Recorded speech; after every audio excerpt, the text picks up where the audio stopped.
শয়তানের পরিচয়। মেজাজি শয়তানের পরিচয় ও ব্যাখ্যা আগেই দেওয়া হয়েছে।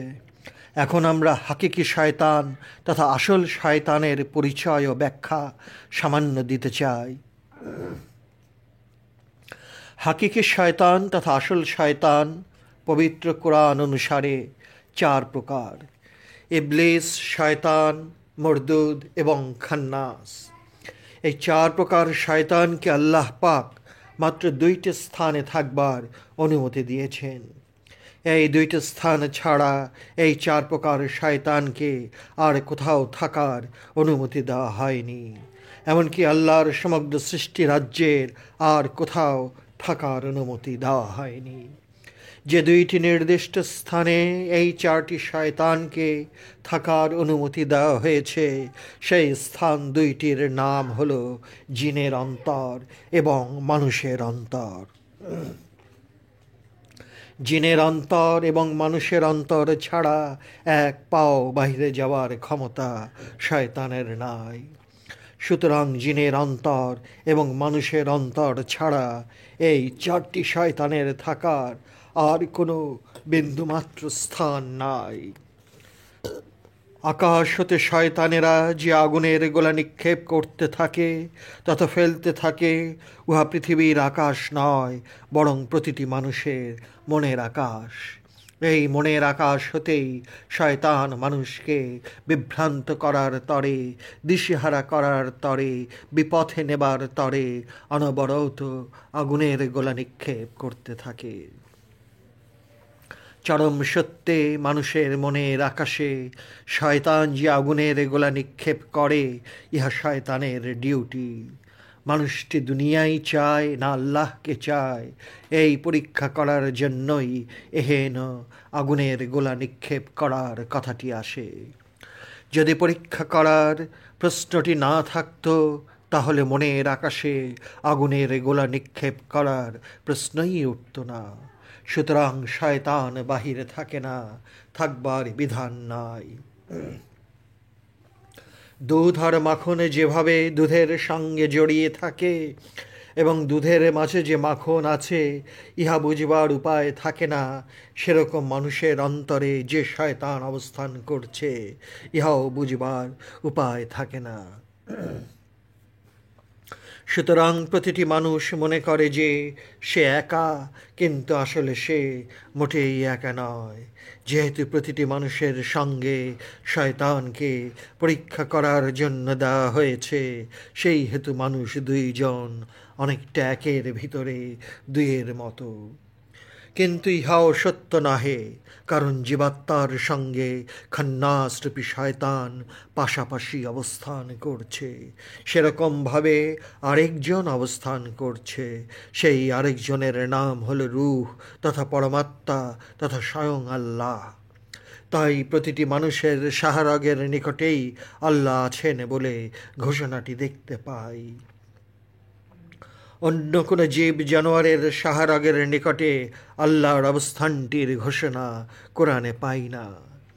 এখানে একটি কথা বলে রাখা ভালো যে, যেহেতু জিন নিয়ে আমাদের কোনো কাজ কারবার নাই, তাই আমরা ইচ্ছা করেই জিন বিষয়টিকে বাদ দিলাম। যদিও জিন এবং মানুষকেই আল্লাহর ইবাদত করার কথাটি বলা হয়েছে। সমস্ত সৃষ্টি রাজ্য আল্লাহর ইবাদত ডুবে আছে, তাই ইবাদত করার আদেশ দেওয়ার প্রশ্নই আসে না। যেহেতু মানুষ এবং জিনকে সীমিত স্বাধীন ইচ্ছা শক্তি দেওয়া হয়েছে, সেহেতু ইবাদত করার উপদেশটি প্রযোজ্য। যখন শয়তান অহংকার করে, তখন শয়তানের রূপটির নাম হলো ইবলিস। বালাস শব্দটির অর্থ হলো অহংকার। ইহা হিব্রু ভাষা, আরবি ভাষা নয়। বালাসা তথা অহংকার শব্দটি বিশেষ্য তথা নাউন। ইবলিস তথা অহংকারী শব্দটি বিশেষণ তথা অ্যাডজেক্টিভ। সুতরাং শয়তানের আদিরূপ ইবলিস তথা অহংকারী। কারণ আদমকে সেজদা দিবার হুকুমটি সরাসরি অমান্য করার দরুন সে অহংকারী হয়ে গেল তথা ইবলিস হয়ে গেল। তাই ইবলিস হলো শয়তানের প্রথম এবং আদিরূপ। মানুষ জীবন ধারণের প্রশ্নে যখন বিভিন্ন প্রকার লোভ লালসার খপ্পরে পড়ে যায় এবং জীবন ধারণের প্রশ্নে বৈষয়িক বিষয়ের ঘাত প্রতিঘাতের আঘাতে প্রতিনিয়ত জর্জরিত হতে থাকে, সেই আঘাত খাওয়া অবস্থানটির নাম শয়তান। তাই পবিত্র কোরআনের যে কোনো পবিত্র সূরা পাঠ করার আগে আমাদের বলতে হয় যে পাথরের আঘাত খাওয়া শয়তান হতে আশ্রয় চাই। হাজিরা যে শয়তানকে পাথরে ছুঁড়ে মারে, সেই মেজাজি বিষয় হতেই হাকিকি বুঝিয়ে দেওয়া হয়েছে। কেউ বুঝতে পারে, কেউ পারে না, বোঝাটাও তকদির, না বোঝাটাও তকদির। সুতরাং চরম পর্যায়ে আল্লাহর সৃষ্টির মাঝে বিন্দু মাত্র ভুলের অবকাশ নাই। ইহাই পবিত্র কোরআনের পবিত্র সূরা মুলকে বলা হয়েছে। কেউ বোঝেন, কেউ বোঝেন না, বোঝাটাও তকদির, না বোঝাটাও তকদির। তকদিরের বলয় হতে আল্লাহর বিশেষ রহমত ছাড়া বেরিয়ে আসা অসম্ভব। জিন এবং মানুষের অন্তর ছাড়া শয়তানের অবস্থানটির কথা যদি অন্য কোথাও আছে বলে কেউ লিখে, তো ধরে নিতে হবে যে সে ইসলামের বিন্দু বিসর্গ জানে না। কেবল হাউ কাউ করে বড় বড় কথার ফুলঝুরি ছড়ায়, আরবি ব্যাকরণের তেলস্মাতি দেখিয়ে সরল মানুষগুলোকে লিখনির মাধ্যমে বিভ্রান্ত দিশেহারা করে তুলছে। যে মানুষটি কেবলমাত্র দুনিয়ায় চায় এবং যার দুনিয়া চাওয়া ছাড়া আর কোনো চাওয়াই থাকে না, তাকে মরদুদ বলা হয়। মরদুদের স্থান হাবিয়া দোজখ, হাবিয়া দোজখের তলা থাকে না। যে মানুষটির দুনিয়ায় চাওয়ার সীমা থাকে না, সেই মানুষটিকে তলা ছাড়া হাবিয়া দোজখে যেতে হয়। এই মরদুদ শব্দটি পবিত্র কোরআনে কয়েকবার পাওয়া যায়। যে শয়তান সর্ববিষয়ে সর্বঘটনায় পিছু পিছু কুমন্ত্রণা দিতে থাকে, তার নাম খান্নাস। শয়তানের এই খান্নাস রূপটি ভয়ঙ্কর এবং বিপদজনক। তাই খান্নাসের কুমন্ত্রণা হতে পবিত্র কোরআন মুক্তি চাইবার উপদেশ দিয়েছেন। অবাক লাগে যে শয়তানের এই খান্নাস রূপটি এত ভয়ঙ্কর, অথচ সমগ্র কোরআনে মাত্র একবার উল্লেখ করা হয়েছে। কাউসার শব্দটি এবং আহাদ শব্দটি সমগ্র কোরআনে মাত্র একবার করে উল্লেখ করা হয়েছে, তেমনি খান্নাস শব্দটিও একবার উল্লেখ করা হয়েছে। অথচ এই তিনটি শব্দের মাঝে গোপন রহস্য লুকিয়ে আছে। এই তিনটি শব্দের অর্থ ব্যাকরণ দিয়ে মোটামুটি একটি ধারণা জন্মাতে পারে, কিন্তু গভীর রহস্য অনুধাবন করতে হলে হৃদয় দিয়ে গবেষণা করতে হয়। সুতরাং পরিশেষে আবার একই পুরনো কথাটি বলতে চাই যে জিন এবং মানুষের অন্তরে ছাড়া শয়তানের থাকার আর একটি স্থানও নাই। এই খান্নাসরূপী শয়তানটি যাহা প্রতিটি মানুষের অন্তরে অবস্থান করছে, উহাকে তাড়িয়ে দেবার বহু প্রকার উপদেশের আরেকটি নাম পবিত্র কোরআন। যত প্রকার মোরাকাবা, মোশাহেদা, ধ্যান সাধনা, ইবাদত বন্দেগী, কান্না ও বিলাপ, নফসকে ইচ্ছা করে নানা প্রকার কষ্টদান করা, সবই এই খান্নাসরূপী শয়তানকে তাড়িয়ে দেবার একমাত্র উদ্দেশ্য। আর দ্বিতীয় কোনো উদ্দেশ্য নাই এবং থাকার কোনো বিধান রাখা হয়নি। তাই পবিত্র কোরআনের সূরা মুমিনের ৬০ নম্বর আয়াতে বলা হয়েছে যে, হে মানুষ, তুমি একা হও এবং একা হয়ে আল্লাহকে ডাক দাও, তাহলে ডাকের জবাব সঙ্গে সঙ্গে পাবে। আরবি ভাষায় দুইজনকে ডাক দিলে বলা হয় উদুনা, আর একজনকে ডাক দিলে বলা হয় উদুনি। কোরআন উদুনি তথা একা শব্দটি ব্যবহার করেছে। উদুনা তথা দুইজন থাকলে ডাকের জবাব পাওয়া যাবে না। আমি এবং খান্নাসরূপী শয়তান মিলে দুইজন, কারণ খান্নাসরূপী শয়তান বাহিরে থাকে না, বরং বাহিরে আমার অন্তরেই অবস্থান করছে। সুতরাং আমরা দুইজন, এই দুইজন থাকলে আল্লাহ ডাকের জবাব দেন না। এই দুইজনের অবস্থাটিকেই উদুনা বলা হয়। খন্নাসরূপী শয়তানকে তাড়াও, এবং তাড়াতে পারলে তুমি একা হয়ে যাবে, এবং একা হলে ডাকের জবাব সঙ্গে সঙ্গে পাবে। ইমামুল আউলিয়া বায়েজিদ বুস্তামি জাবরুত মোকামের শেষ প্রান্তে দাঁড়িয়ে বললেন, রব, আমি তোমার প্রতি সন্তুষ্ট। রব বললেন, বায়েজিদ, তুমি মিথ্যুক। কেননা যদি তুমি সত্যিই সন্তুষ্ট থাকলে তাহলে সন্তুষ্ট থাকার কথাটি বলতে না। বায়েজিদ লজ্জায় মাথা নত করে পুনরায় কঠোর ধ্যান সাধনায় মগ্ন রইলেন। এভাবে 2 বছর ধ্যান সাধনায় মগ্ন থাকার পর বায়েজিদ একদিন বলে ফেললেন, আমি সুবহানি, সব শান আমারই, আনা সুবহানি মা জামুরশানি। লা মোকামে প্রবেশ করতে পারলেই এই রকম কথা বলা যায়। সুতরাং নাসুত, মালাকুত ও জাবরুত মোকামে সাধককে পীরের ধ্যানটি করতেই হবে, এবং কোনো রহস্যজনক বিষয় দেখতে পেলে আপন পীরের রূপেই দেখা যায়। কিন্তু সাধক যখন লা মোকামে প্রবেশ করেন তখন দেখতে পান আপন পীর ডান দিক দিয়ে চলে গেছেন এবং বাম দিক দিয়ে খন্নাসরূপী শয়তানটি ভেগে গেছে।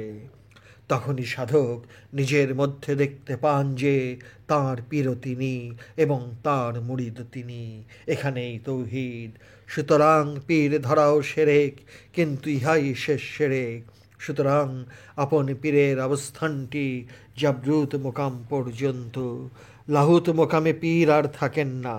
সুতরাং লাহুত মোকামে সাধক যখন প্রবেশ করেন তখন দেখতে পান যে আপন পীরের আধ্যাত্মিক মূল্য 1 টাকাও নয়। সুতরাং আপন পীরের অবস্থানটি 3টি মোকাম পর্যন্ত। লাহুত মোকামে প্রবেশ করলেই পীর আর থাকেন না, এবং পীরের দাম আর 1 টাকাও নহে। এই কথাগুলো উঁচু স্তরের নীতি নির্ধারণের কথা, তাই অনেকের ভুল বোঝার সম্ভাবনাটি থেকে যায়। এখানে পীর ধরাটা মুখ্য বিষয় নয়, মুখ্য বিষয়টি হলো আল্লাহর তৌহিদ সাগরে অবগাহন করা। ধ্যান সাধনা সম্পর্কে আলোচনা। নিজের ভেতর যে খন্নাসরূপী শয়তানটি আছে, উহাকে কেমন করে তাড়াতে হবে? কি পথ ও মত অবলম্বন করলে খন্নাসরূপী শয়তানটিকে তাড়িয়ে দেওয়া যায়? এই খন্নাসরূপী শয়তানটিকে তাড়িয়ে দেবার প্রেসক্রিপশন তথা ব্যবস্থাপত্রটি একমাত্র সুফিবাদী দিয়ে গেছে। সুতরাং সুফিবাদী হল ইসলামের মূল বিষয়। ইসলামের আগমন হজরত আদম হতে এবং সকল জাতি ও সম্প্রদায়ের মাঝে আল্লাহ পাক নবী ও রসুল প্রেরণ করেছেন। আপনার ভেতরে পরীক্ষা করার জন্য উদ্দেশ্যমূলকভাবে দেওয়া খন্নাসরূপী শয়তানটিকে কেমন করে, কি উপায় অবলম্বন করলে তাড়িয়ে দেওয়া যায়, তারই ব্যবস্থাপত্রটি যুগে যুগে কালে কালে সর্বসময়ে তারা দিয়ে গেছেন। আজ হতে আনুমানিক 5,500 বছর আগে যমদগ্নি মুনি যখন ধ্যান সাধনা করার মধ্য দিয়ে সিদ্ধি লাভ করেন তথা আপনার ভিতরের খন্নাসরূপী শয়তানকে তাড়িয়ে দিতে পারলেন, তখনই যমদগ্নি মুনি বলে ফেললেন, সোহম সোহমি, তথা তিনি আমি, আমি তিনি। সুতরাং পীর তথা গুরু ধরতেই হবে।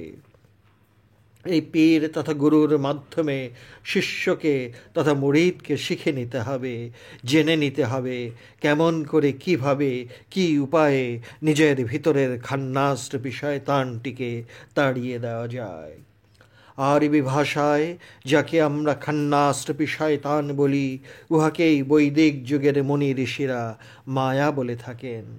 বৈদিক যুগের মুনি ঋষিরা এই মায়ার বন্ধনকেই ছিন্ন করতে উপদেশ দিয়ে গেছেন।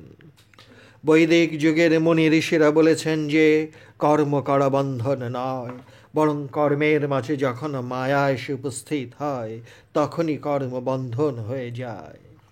মায়া কর্মকে কলুষিত করে, কলুষিত কর্মবন্ধন। মায়াবিহনে কর্মবন্ধন নয়, বরং ইবাদত। হাঁস জলের পুকুরে সারাদিন অবস্থান করে, কিন্তু সাঁঝের বেলায় পুকুর হতে যখন উঠে আসে তখন হাঁসের শরীরে আর জল থাকে না। কর্মের পুকুরে অবস্থান করো, কিন্তু মায়ার জল যেন গায়ে না লাগে। এ বড় কঠিন পরীক্ষা, এ বড় ভয়ঙ্কর সাধনা, এ বড় প্রতিজ্ঞা নিয়ে সাধন রাজ্যে অগ্রসর হওয়া। মায়ার বন্ধন হতে মুক্তি পাওয়া চারটিখানি কথা নয়, কোনো মামুলি বিষয় নয়, কোনো ছেলের হাতের মোয়া খাওয়ার মতো নয়। তাই অতি অল্প সংখ্যক মানুষই কামিয়াব হতে পারে, তথা সিদ্ধি লাভ করতে পারে, তথা কামালিয়াত হাসিল করতে পারে। তাই পবিত্র কোরআন বলছে যে, যাকে হেকমতের জ্ঞান দান করা হয় তাকে যথেষ্ট রহমত তথা কল্যাণ দান করা হয়। এই রকম পীর তথা গুরু ধরেই মোরাকাবা মুশাহেদার পথে এগিয়ে যেতে হয়। পীর তথা গুরুর আচার আচরণের বিষয়টি এখানে মুখ্য নয়, বরং মুখ্য বিষয়টি হলো কেমন করে নিজের ভেতর হতে খান্নাসরূপী শয়তানটিকে তাড়িয়ে দেওয়া যায়। যে পীর বা গুরু মোরাকাবা মুশাহেদা তথা ধ্যান সাধনার কথাগুলো মুরিদ তথা শিষ্যদের শিখিয়ে দেয় না, অথবা শেখাবার পদ্ধতি নিজেই জানে না, সে কেমন করে পীর তথা গুরু হয়? অনুমানের গুল মারা বিদ্যা এবং মহাপুরুষদের বাণীগুলোকে অনুমানের ভিত্তিতে প্রচার করে মুরিদদেরকে ধরে রাখার আপ্রাণ চেষ্টা চালায়। এই জাতীয় পীর ও গুরুদের আমরা কখনোই ব্যবসা করছে বলবো না, কিন্তু এদের কাছে আসল পথটি পাওয়া বড়ই কষ্টকর।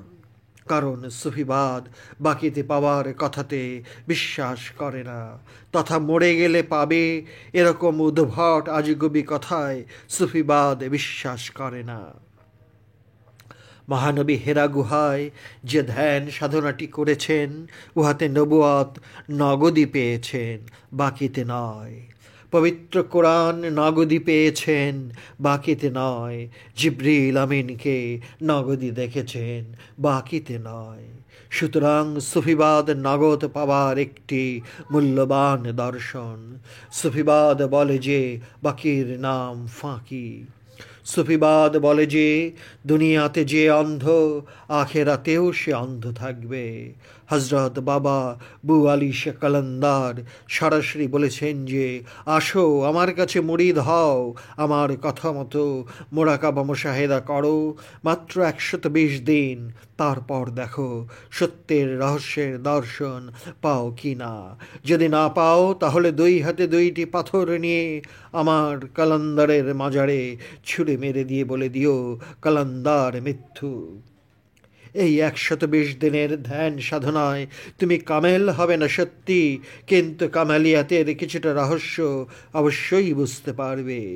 ধোঁয়া যেমন আগুনের কথা মনে করিয়ে দেয়, সেরকম একটানা 120 দিন মোরাকাবায় অবশ্যই রহস্য লোকের কিছুটা পরিচয় বুঝতে পারবে।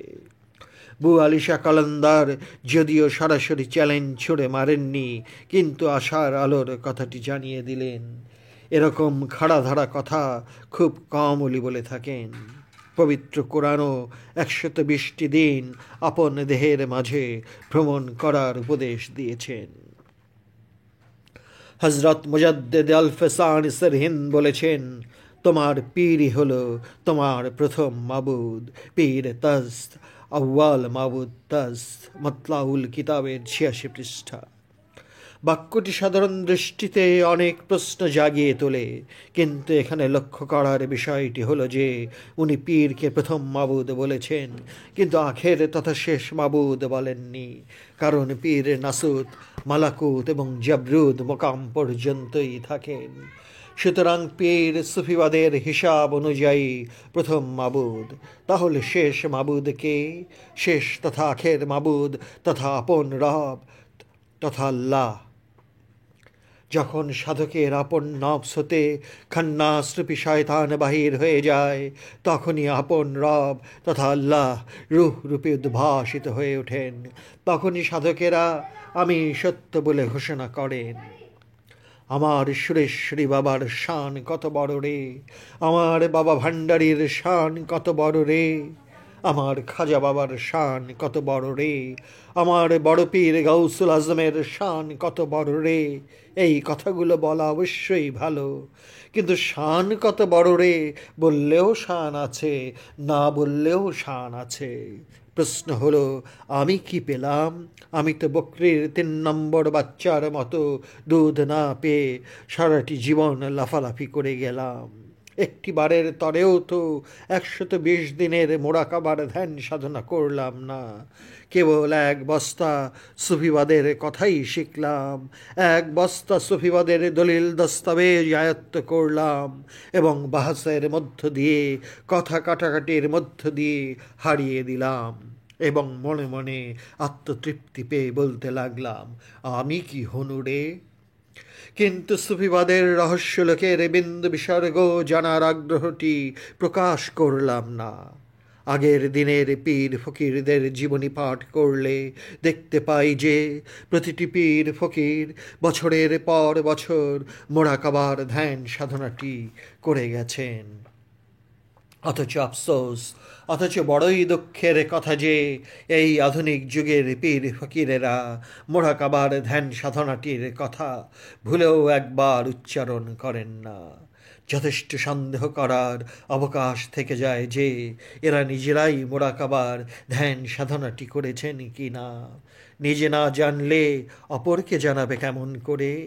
তাই এত বড় মহাসত্য সুফিবাদটির দর্শন মানুষের মনে আর তেমন দাগ কাটতে দেখা যায় না। সৈনিক ধর্মের আনুষ্ঠানিকতার নিয়ম শৃঙ্খল এদের মধ্যে যথেষ্ট পাওয়া যায়, কিন্তু মোরাকাবার ধ্যান সাধনার কথাটি দূরবীন দিয়েও খুঁজে পাওয়া যায় না। মানুষ কিছু একটা ধরে রাখতে চায়, এটাই মানুষের স্বভাব ধর্ম। উপযুক্ত পথের সন্ধান দিতে পারলে জাতি ধর্ম বর্ণ নির্বিশেষে গ্রহণ করে নেবার আগ্রহটি প্রকাশ করবে। মানুষ কোনো কিছু পাবার একটি নিশ্চয়তা চায়, কিন্তু নিশ্চয়তা দেওয়া তো দূরে থাক, নিজেরাই মোরাকাবার ধ্যান সাধনাটির বিষয়ে উদাসীন, না হয় তো অজ্ঞ। এরা সুফিবাদের ধারক বাহক হয়েও সুফিবাদের দর্শনটিকে বাকিতে বিক্রি করে, তথা মরে গেলে পাবার সুসংবাদটি দান করে।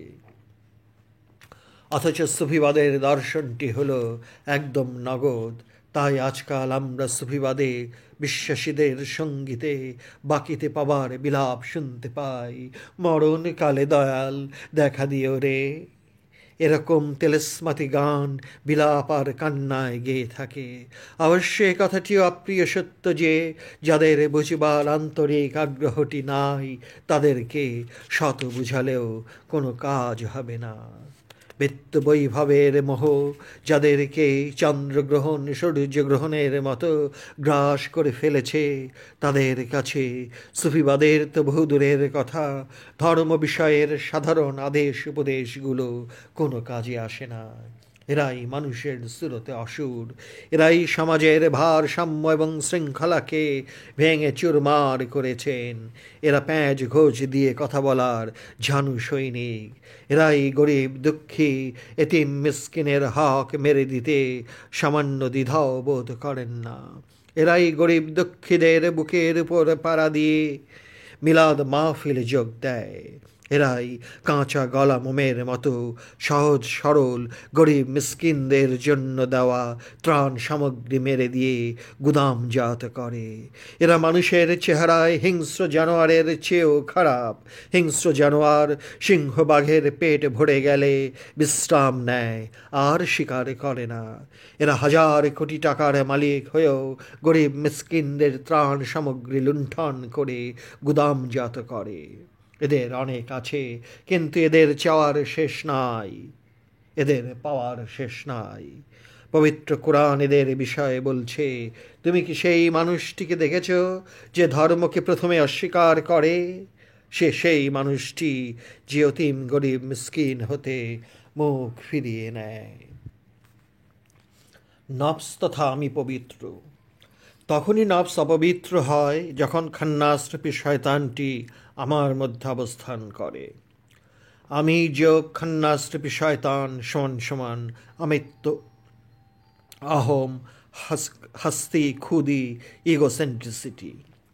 এই আমিত্বকেই পরিত্যাগ করার আদেশটির নাম কোরআন শরীফ।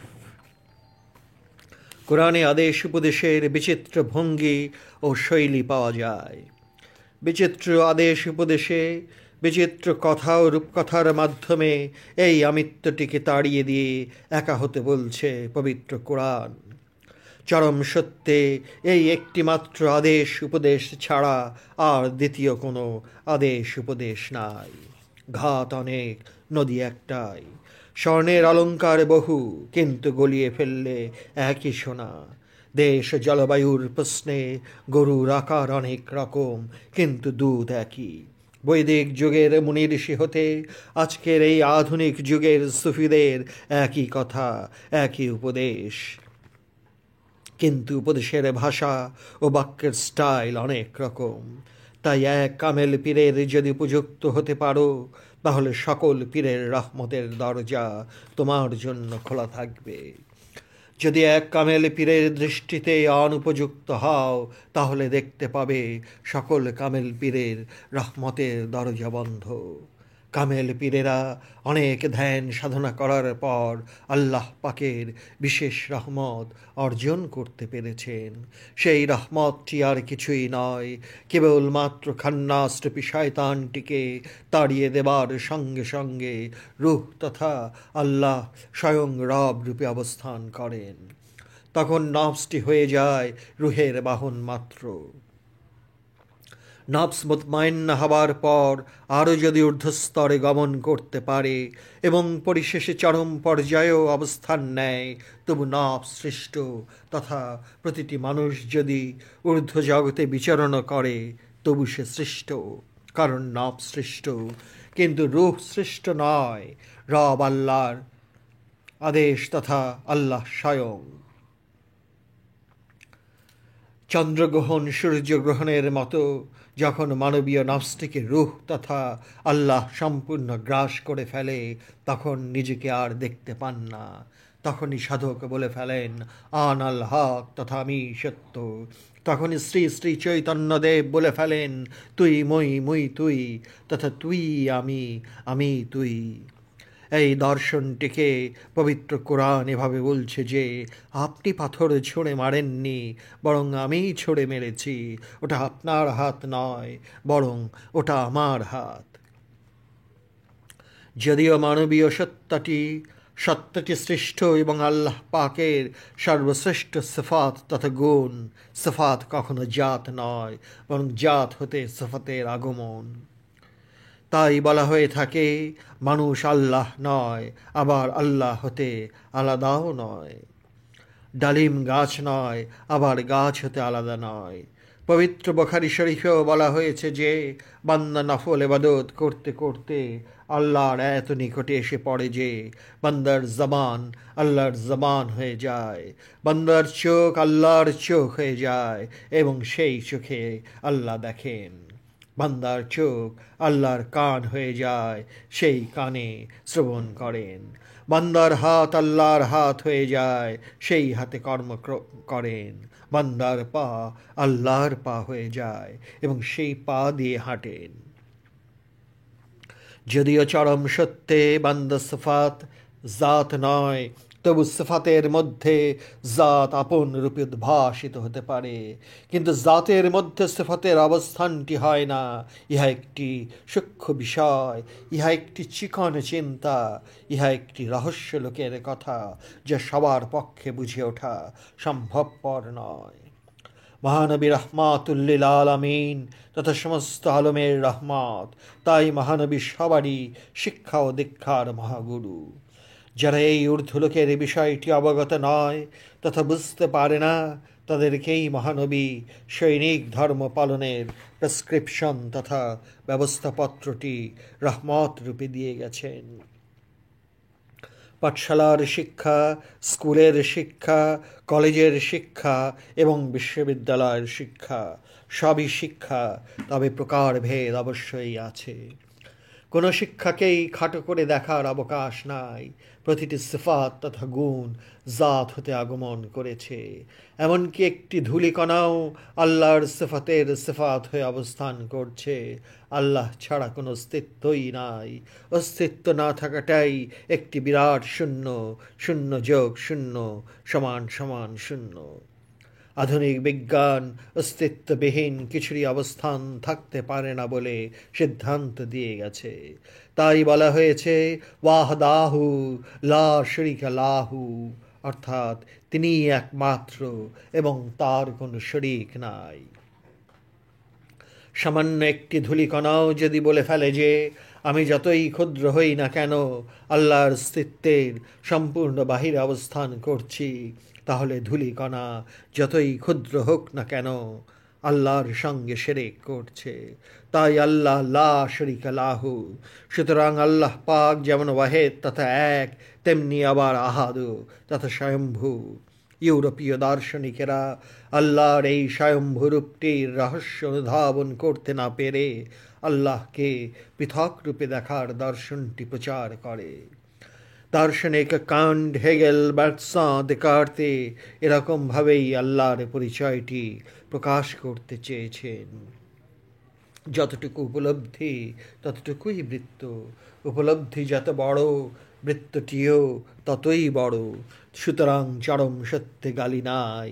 তাই কোরআন বলছে যে যে যতটুকু বোঝা বহন করার উপযুক্ত তাকে তার বেশি বোঝা দেওয়া হয় না। পথ ও মতের পার্থক্য আছে বলেই জ্ঞান রাজ্যে যেরকম সৌন্দর্য ফুটে ওঠে, তেমনি অনেক রকম বিভ্রান্তিও দেখা দেয়। কুলি মজুর, কামার কুমার, তাঁতি জেলে হতে ডাক্তার, ইঞ্জিনিয়ার, বিজ্ঞানী, দার্শনিক সবাইকে আল্লাহ পাকের একটি অদৃশ্য সুতার মধ্যে বেঁধে রাখা হয়েছে। আল্লাহর এই লীলা খেলা বৈচিত্র্যে ভরপুর। তাই আল্লাহ নিজেকে নব নব রূপে সিফাতের মধ্য দিয়ে প্রকাশ করে যাচ্ছেন। নফস আমি, রুহ আমি নই। নফস আমি মৃত্যুর স্বাদ গ্রহণ করব, রুহ কখনো মৃত্যুর স্বাদ গ্রহণ করে না, কারণ রুহ সৃষ্টি নয় বরং জাত তথা আল্লাহ। যেহেতু নফস তথা আমি মৃত্যুর স্বাদ গ্রহণ করব, সেহেতু নফসের মাগফিরাত চাইতে হয়। যেহেতু রুহ স্রষ্টা এবং রুহ কখনো মৃত্যুর স্বাদ গ্রহণ করে না, সেহেতু রুহের মাগফিরাত চাওয়া যায় না। যারা রুহের মাগফিরাত চায় তারা মনের অজান্তে বিরাট ভুলটি করে ফেলে। এই সামান্য বিষয়টিতে আমরা ভুল করতে দেখি। এই সামান্য বিষয়টি যারা জানে না তারা কেমন করে বিশিষ্ট ইসলামিক চিন্তাবিদ হয়? আল্লাহর মধ্যে কথা নাই, কথার মধ্যে আল্লাহ নাই। যখন আল্লাহ কথা বলেন তখন তার সর্বশ্রেষ্ঠ সিফাতরূপী মানুষের মুখ দিয়েই কথা বলেন। সুতরাং যে মানুষ যেরকম আল্লাহর রহস্য, সেরকম আল্লাহ মানুষের রহস্য। ইহার দলিল আছে, তবে বিবেকের জ্ঞানীদের কাছে দলিলের দরকার হয় না। মোটামুটিভাবে দুনিয়ার একটি উপমা তুলে ধরা যায়।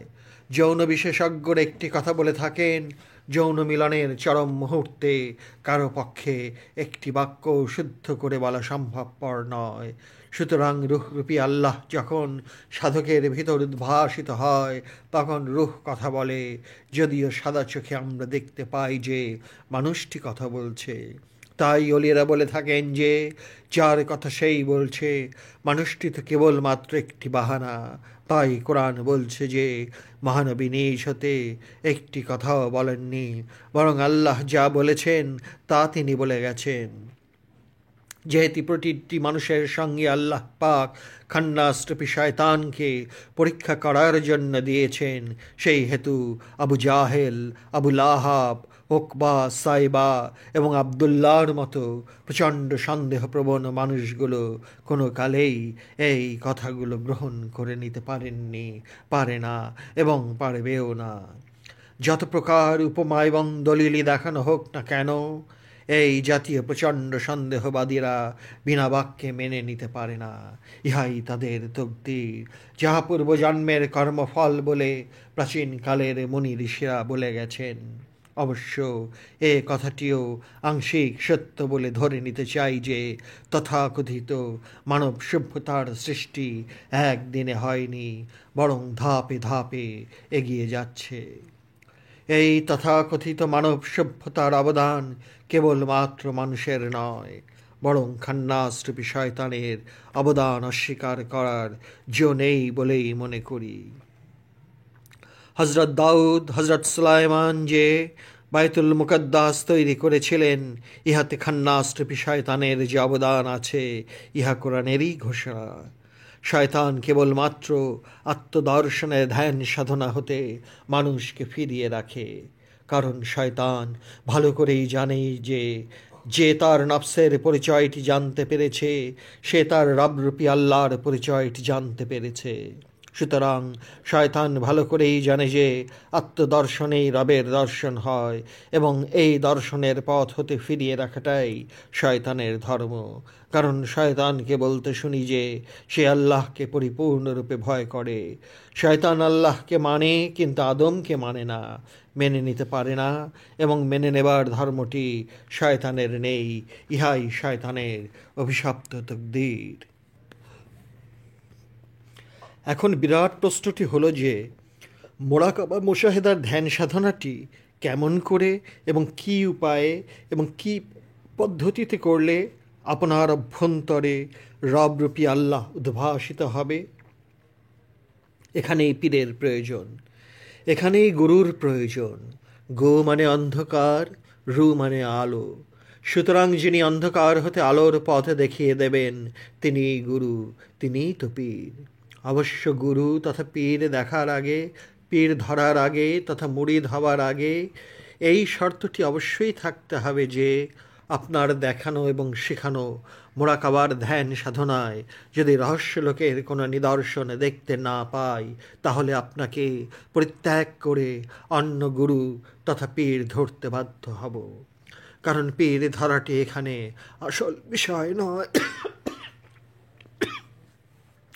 বরং রহস্যলোকের রহস্য দর্শন করাই একমাত্র উদ্দেশ্য। তাই আমরা আগের দিনের অলিদেরকে দেখতে পাই যে শর্তযুক্ত চুক্তিভিত্তিক মুরিদ হয়েছেন। আজ সেই বিষয়টির গুরুত্ব অনেকখানি কমে গেছে। আরও অবাক লাগে যে এই শর্তযুক্ত মুরিদ হওয়ার কথাটি শুনলে পীর সাহেবরা তেলে বেগুনে জ্বলে ওঠেন। অনুষ্ঠান করে যাও, ওয়াজ নসিহত শুনে যাও ইত্যাদি তাগিদ দেওয়া হয়, কিন্তু মোরাকাবা মুশাহেদার ধ্যান সাধনার কথাটি বলা হয় না।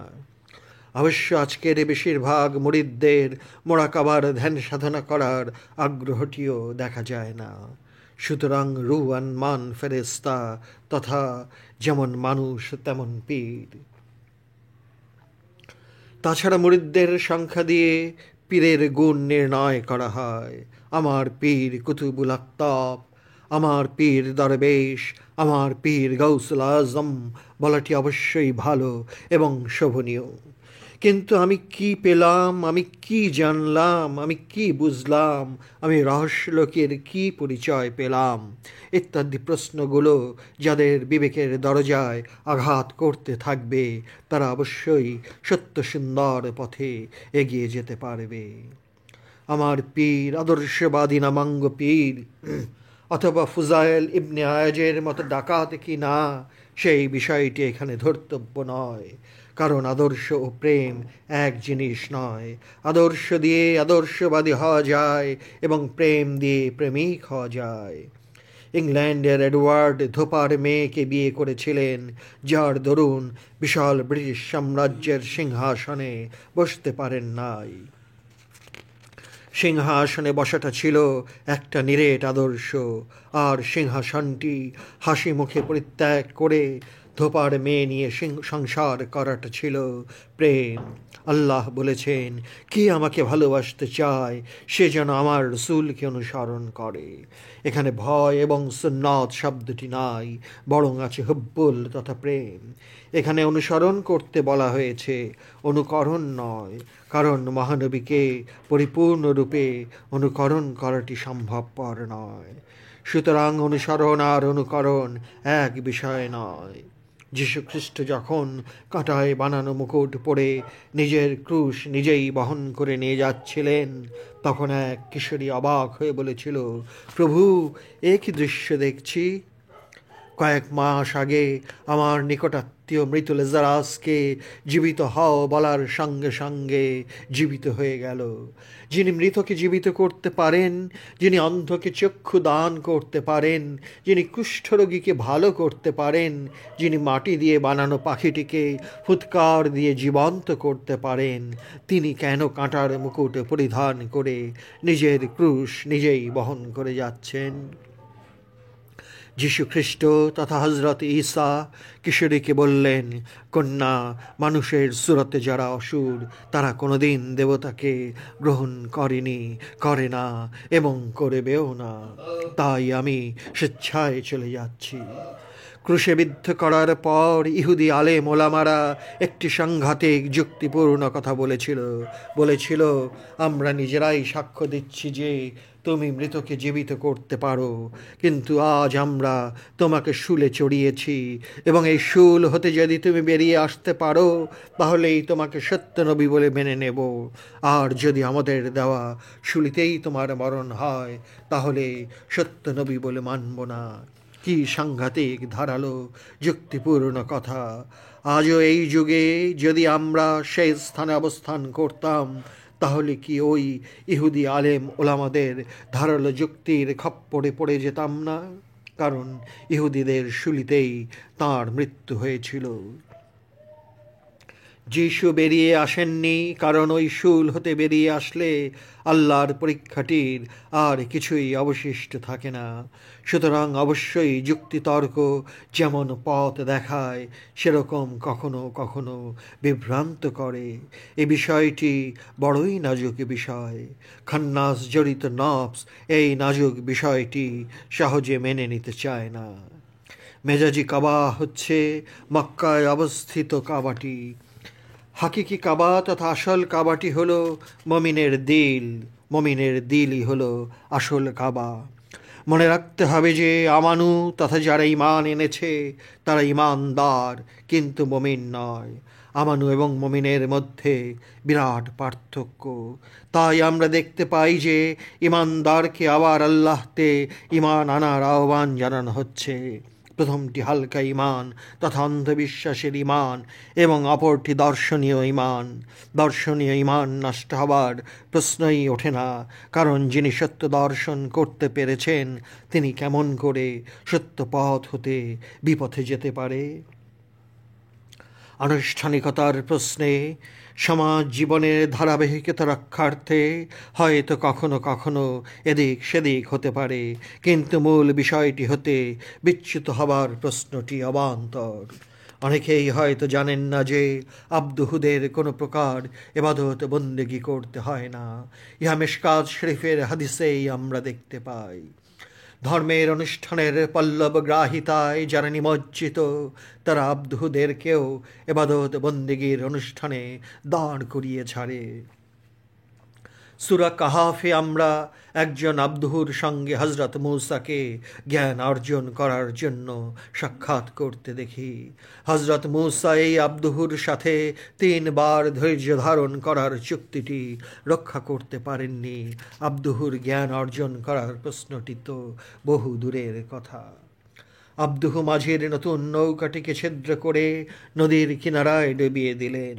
কেন ডোবালেন, কি কারণে ডোবালেন, ডোবাবার পেছনে কোনো ঘটনা ঘটবে কি না, এই এলমে গায়েবগুলো হজরত মূসাকে জানিয়ে দিলেন। এভাবে 3টি বিষয়ের উপর ধৈর্য ধারণের চুক্তিটিকে ভঙ্গ করার পরই আব্দুহু হজরত মূসা হতে পৃথক হয়ে গেলেন। আমরা কোরআনে দেখতে পাই আব্দুহুকে তথা মহানবীকে রাত্রিতে মেরাজে নিয়ে যাওয়া হলো।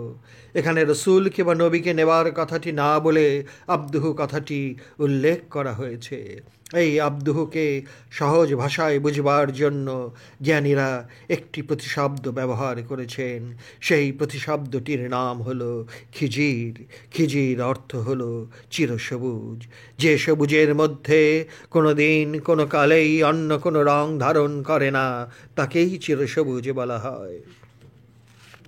খিজিরের অপর নামটি হলো চিরসবুজ। আসলে খিজির শব্দটি সূরা কাহাফে একটি বারও ব্যবহার করা হয়নি। অতএব ইসলামের প্রতিটি বিষয় অঙ্কের হিসাবের মতো মিলে যেতে বাধ্য। অমিল বেমিল উল্টাপাল্টা চিন্তাধারার সমাবেশ তখনই দেখতে পাই যখন এক অন্ধ আর এক অন্ধকে পথ দেখায় এবং ইহাতে দুজনেরই গর্তে পড়ার সম্ভাবনা থেকে যায়। আমরা দেখতে পাই তাবেইন হজরত ওয়াইস কারনি মহানবীর মহব্বতে পাথর দিয়ে নিজের ৩২টি দাঁত ভেঙে ফেলেছিলেন। জাগতিক দৃষ্টিতে এই দাঁত ভাঙার বিষয়টির কোনো জাগতিক মূল্য আছে বলে মনে করা হয় না। তাই শরিয়ত কখনোই প্রতিটি মুসলমানের ২টি দাঁত ভেঙে ফেলার নির্দেশ দেয় নাই। অথচ ভালোবাসার প্রশ্নে, গভীর প্রেমের প্রশ্নে এই দাঁত ভাঙার বিষয়টি সবাইকে চমকিয়ে দেওয়া হয়েছে। কারণ মহানবীর জিব্বা মোবারক মহানবী কোনো সাহাবীকে দিয়ে যাননি, বরং ইয়েমেনের করণ প্রদেশের ওয়েস নামক এক মজ্জুব আব্দুহুকে দিয়ে যাওয়ার কথাটি বলে গিয়েছিলেন। যেখানে মহানবীর বিছানায় বসা ঠিক নয়, মহানবীর বাসন ও গ্লাসে খাদ্য পানীয় গ্রহণ করা ঠিক নয়, মহানবীর কণ্ঠস্বর হতে উচ্চ কণ্ঠস্বরে কথা বলা ঠিক নয়, সেখানে তাবেইন হজরত ওয়াইস কারনি নামক আব্দুহু কি করে মহানবীর জিব্বা মোবারক পান? এই কথাগুলোর মধ্যে অতি গোপনীয় গভীর রহস্য লুকিয়ে আছে এবং তা প্রকাশ করে দেওয়াটা ঠিক মনে করলাম না। বিজ্ঞানী লর্ড কেলভিন ৩টি ডিমের রহস্যের পাড়কুল করতে পারেননি এবং অবশেষে কেলভিন এবং অবশেষে বিজ্ঞানী কেলভিনকে বলতে বাধ্য করা হলো যে ইহা একটি নিছক দৈব শক্তি। বিজ্ঞানী কেলভিন ২টো কুমিরের ডিম, ২টো হাঁসের ডিম ও ২টো মুরগির ডিম নিয়ে গবেষণা করেছেন। বিজ্ঞানী কেলভিন দেখতে পেলেন যে ৩টে ভিন্ন জাতের ৩টি ডিম একই উপাদানে গঠিত। এই ৩টি ডিমের একটিতেও বেশি অথবা কম উপাদান বিজ্ঞানী কেলভিন পেলেন না। অপর ৩টে ডিমকে বিজ্ঞানের ল্যাবরেটরিতে বাচ্চা ফুটিয়ে দেখতে পেলেন যে কুমিরের ডিম হতে কুমিরের বাচ্চা বের হচ্ছে, হাঁসের ডিম হতে হাঁসের বাচ্চা বের হচ্ছে এবং মুরগির ডিম হতে মুরগির বাচ্চা বের হচ্ছে। কেন এরকম হয় এই প্রশ্নটির উত্তর বিজ্ঞানী কেলভিন না পেয়ে দৈব শক্তির দোহাই দিয়ে গেছেন। অস্তিত্ব শূন্য হতে পারে কিন্তু শক্তি শূন্য হতে পারে না। হোমিওপ্যাথিক ঔষধের নবম শক্তিতে ঔষধের অস্তিত্ব থাকে না। তাহলে ২০০, ১০০০ এবং লক্ষ শক্তিতে শক্তির অস্তিত্ব আছে কিন্তু পদার্থের অস্তিত্ব নাই। মহামান্য ডক্টর হেনিম্যান এই বিস্ময়কর সূত্রটির আবিষ্কারক। তাই জ্ঞানীরা বলে থাকেন যে হোমিওপ্যাথিতে ঔষধ আছে কিন্তু ডাক্তার নাই, আবার অ্যালোপ্যাথিতে ডাক্তার আছে কিন্তু ঔষধ নাই। অবশ্যই ইহা একটি নিছক কথার কথা তথা প্রবাদ বাক্য। বস্তুবিজ্ঞানের কোনো নতুন তত্ত্ব আবিষ্কার করতে গেলে যেমন ভয়ঙ্কর পরিশ্রম এবং গবেষণা করতে হয়, সেরকম নিজের ভিতরে রূপরূপী আল্লাহর পরিচয়টি জানবার ইচ্ছা থাকলে মোরাকাবার ধ্যান সাধনাটি জীবন বাজি রেখে করে যেতে হয়। প্রতিটি বিষয়ের প্রতিটি আবিষ্কার একটি বিস্ময়, একটি অবাক কাণ্ড। মানব সভ্যতা বিবর্তনবাদের পা দিয়ে হেঁটে হেঁটে অগ্রসর হচ্ছে। অবশ লুলা স্থবির পদযুগল যেমন হাঁটতে পারে না, তেমনি গবেষণার ধ্যান সাধনা ছাড়া কোনো নূতন জিনিস আবিষ্কার করা যায় না।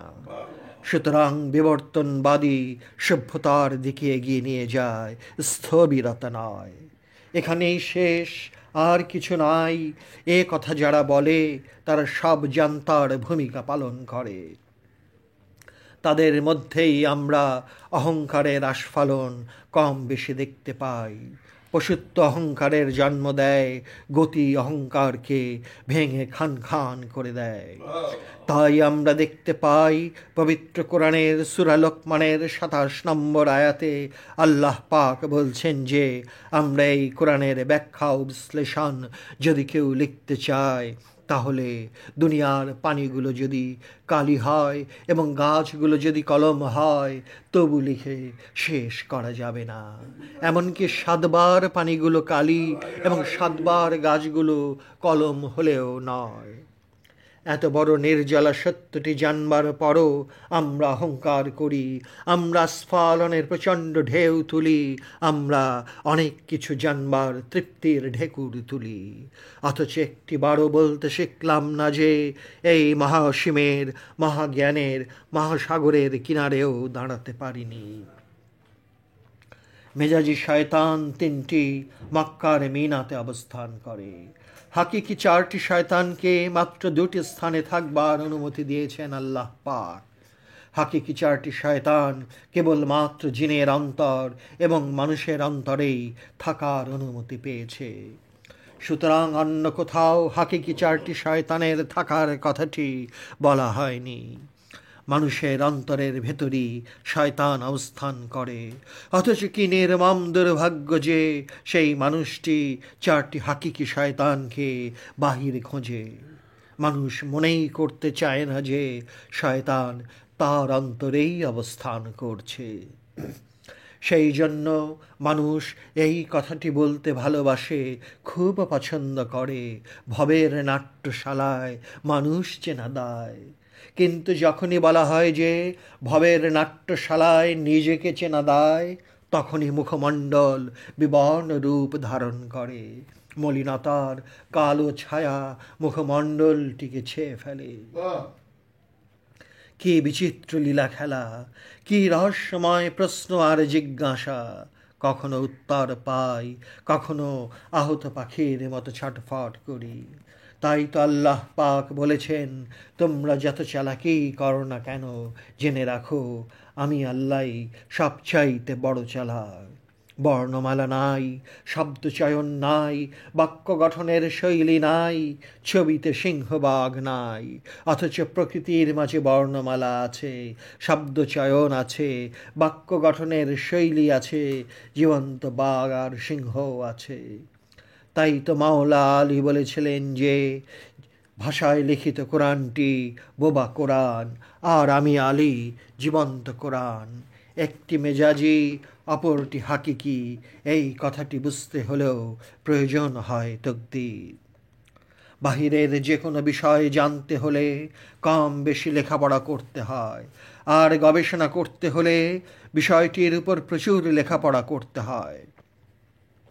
বাহিরকে জানতে হলে বাহির দিয়েই জানতে হবে।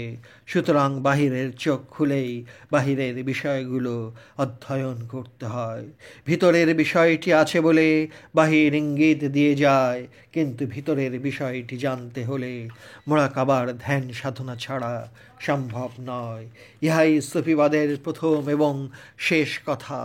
তাই সুফিবাদের ধর্ম হলো সুফিবাদ এবং সুফিবাদের অনুসারীদের পরিচয়টি হলো সুফি। সুফিরা ভেতরের জ্ঞানটি অর্জন করার জন্য, মোরাকাবার ধ্যান সাধনাটি করার জন্য বারবার উপদেশ দিয়ে গেছেন। ইহাকে রহস্য লোকের জ্ঞানও বলা হয়। লোভ মোহের জালপাতা ফাঁদগুলো যখন কোনো সাধক একটি একটি করে ছিন্ন করে ফেলতে পারে, তখনই রহস্য লোকের রহস্যময় জ্ঞানটি ধাপে ধাপে আপনার ভিতর উদ্ভাসিত হতে থাকে। যত ধ্যান সাধনা ততই রহস্য লোকের পর্দাগুলো খুলে যেতে থাকে। অবশেষ সাধককে মোকামে জাবরুত তথা শক্তির মোকামের শেষ পর্যায়ে গিয়ে দাঁড়িয়ে থাকতে হয়। কারণ লাহুত মোকামে যেতে হলে ধ্যান সাধনাটি করতে হয় বটে, কিন্তু আল্লাহ পাকের বিশেষ রহমত ছাড়া লাহুত মোকামে প্রবেশ করা সম্ভব। গুরু যদি মোরাকাবার ধ্যান সাধনাটির কথা এবং কেমন করে করতে হবে তার বিষয়ে প্রয়োগ পদ্ধতি মুরিদকে জানিয়ে দিতে না পারেন, তাহলে সে তো গুরু নামের কলঙ্ক। সে তো গুরু সেজেছে কিন্তু গুরু হতে পারেনি। সাধু সাজা যত সহজ, সাধু হওয়াটি ঠিক ততটুকু কঠিন। মোরাকাবার ধ্যান সাধনাটি এক এক গুরুর এক এক রকম হতে বাধ্য। মোরাকাবার ধ্যান সাধনাটি ভিন্ন ভিন্ন হতে বাধ্য এবং স্বাভাবিক, কিন্তু মূল বিষয়টি অভিন্ন। একটি ঘটে যাওয়া ঘটনাটির ব্যাখ্যা বিশ্লেষণ এক একজনের এক এক রকম হতে পারে, কিন্তু মূল বিষয়টি এক থাকতে বাধ্য। মানুষ চঞ্চল, অস্থির প্রকৃতির এবং একটি বিষয় হতে আরেকটি বিষয়ে লাফিয়ে লাফিয়ে যেতে ভালোবাসে। মোরাকাবার ধ্যান সাধনাটি এই চঞ্চলতাকে দূর করে দেয়। লাফিয়ে লাফিয়ে যাবার পথে ধ্যান সাধনাটি দেয়াল হয়ে দাঁড়ায়। মানুষ কোরবানির কথাটি বলতে গেলেই বুঝতে চায় যে পশু কোরবানি করতে হবে। হ্যাঁ, পশুটিই কোরবানি করতে হয়, তবে পশু দুই প্রকার, একটি বাহিরের পশু এবং অপরটি মনের ভিতরে লুকিয়ে থাকা খান্নাসরূপী পশু। বাহিরের পশুটিকে কোরবানি করার নামটি হলো মেজাজি কোরবানি, আর মনের ভিতর যে খান্নাসরূপী শয়তান নামক পশুটি আছে, উহাকে কোরবানি করার নাম হলো হাকিকি কোরবানি। মেজাজি কোরবানি দিয়েই হাকিকি কোরবানিকে জানতে হয়, বুঝতে হয়। হাকিকি কোরবানি তথা মনের ভিতরে খান্নাসরূপী শয়তান নামক পশুটিকে যে পর্যন্ত মানুষ কোরবানি করতে না পারবে, সেই পর্যন্ত বারবার কিয়ামতের মুখোমুখি হতে হবে। মেজাজি কোরবানির বিষয়টিকে উপেক্ষা করা ঠিক নয়। অনেকে মেজাজি কোরবানির বিষয়ে অতিমাত্রায় পশুর উপর দরদ সাজে এবং নানা রকম মন্তব্য করে, কিন্তু একটু গভীরভাবে চিন্তা করলেই বিষয়টি পরিষ্কার হয়ে যায়। বাহিরের পশুটি তথা মেজাজি পশুটি বড়জোর 15-20 বছর বেঁচে থাকে। তারপর পশুটির যখন স্বাভাবিক মৃত্যু হয়, তখন শিয়াল শকুনের খাদ্যে পরিণত হয়। সুতরাং একটু আগে একটু অস্বাভাবিক মৃত্যুতে সৃষ্টির শ্রেষ্ঠ জীব মানুষেরা ভক্ষণ করতে পারে। সুতরাং দয়ামায়ার প্রশ্নটিও আপেক্ষিক, সার্বজনীন নয়। সুতরাং প্রতিটি মেজাজি বিষয়ের উপর বিরূপ মন্তব্য করা অথবা অবজ্ঞা প্রদর্শন করা ঠিক নয়।